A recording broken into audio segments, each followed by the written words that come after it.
তো নমস্কার। আজ আমরা ডায়েটারি ফাইবার বা খাদ্যতন্তু সম্পর্কে আলোচনা করব। প্রথমেই বলা যাক খাদ্যতন্তু কী। খাদ্যতন্তু বা ডায়েটারি ফাইবার হলো উদ্ভিদের কোষপ্রাচীরে বিদ্যমান এক ধরনের জটিল কার্বোহাইড্রেট, যা আমাদের পরিপাকতন্ত্র সম্পূর্ণরূপে হজম করতে পারে না।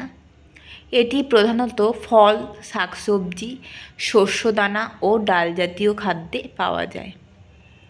অর্থাৎ আমাদের খাদ্যে এমন কিছু উপাদান থাকে যা আমাদের মানুষের পরিপাকতন্ত্র তাকে ভাঙতে পারে না,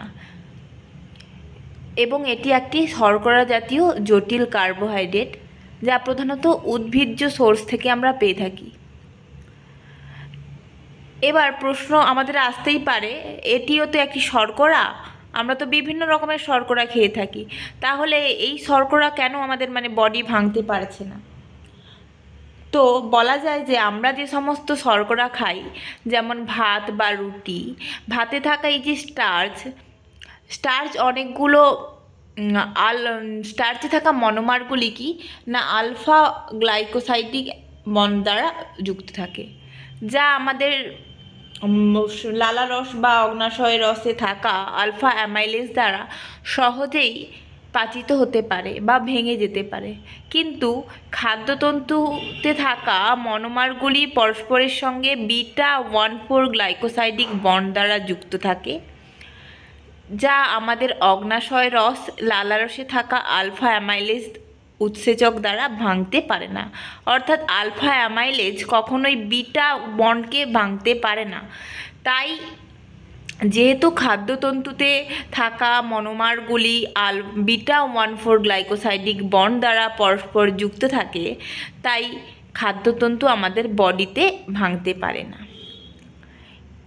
এবার বৈশিষ্ট্য, খাদ্যতন্তুর বৈশিষ্ট্যের মধ্যেই প্রথম যেটা বলা যায় অপরিপাকযোগ্যতা বা ইনডাইজেস্টিবিলিটি। অর্থাৎ খাদ্যতন্তু আমাদের শরীরে বা আমাদের বডির কোনো এনজাইম দ্বারা ভাঙা যায় না। তবে দেখা গেছে যে কিছু কিছু সলিউবল ফাইবার তারা আমাদের অন্ত্রে থাকা কিছু মাইক্রোবায়োম দ্বারা সামান্য পরিমাণে ভাঙে এবং ফ্যাটি অ্যাসিড তৈরি করে, কিন্তু মূলত খাদ্যতন্তু আমাদের শরীরে ভাঙতে পারে না।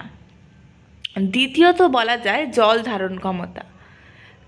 খাদ্যতন্তু জল ধরে রাখতে পারে এবং খাদ্যতন্তু এই জল ধরে রাখার জন্য আমাদের মল ফর্মেশন এবং মলের নরম ভাব বজায় রাখতে সহায়তা করে। তৃতীয়ত বহু শর্করা। খাদ্যতন্তু হলো একটি বহু শর্করা বা পলিস্যাকারাইড জাতীয় উপাদান। চতুর্থত যেটা বলা যায় উদ্ভিজ্জ উপাদানে প্রাপ্য। খাদ্যতন্তুর একমাত্র সোর্সই হলো উদ্ভিজ্জ উপাদান। উদ্ভিজ্জ উপাদানেই আমরা খাদ্যতন্তু পেয়ে থাকি। এবার উৎস, খাদ্যতন্তু মূলত বিভিন্ন প্রকার শাকসবজি, দানাশস্যে পাওয়া যায়।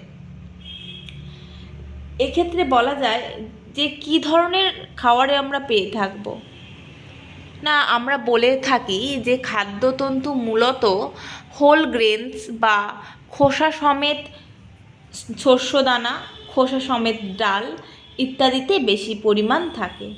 এছাড়াও শাকসবজি, সবুজ পাতা কিংবা কোনো রকমের ফল, এইসব নাটস, সিডস, এতে আমরা খাদ্যতন্তু পেয়ে থাকি। নমস্কার, ধন্যবাদ।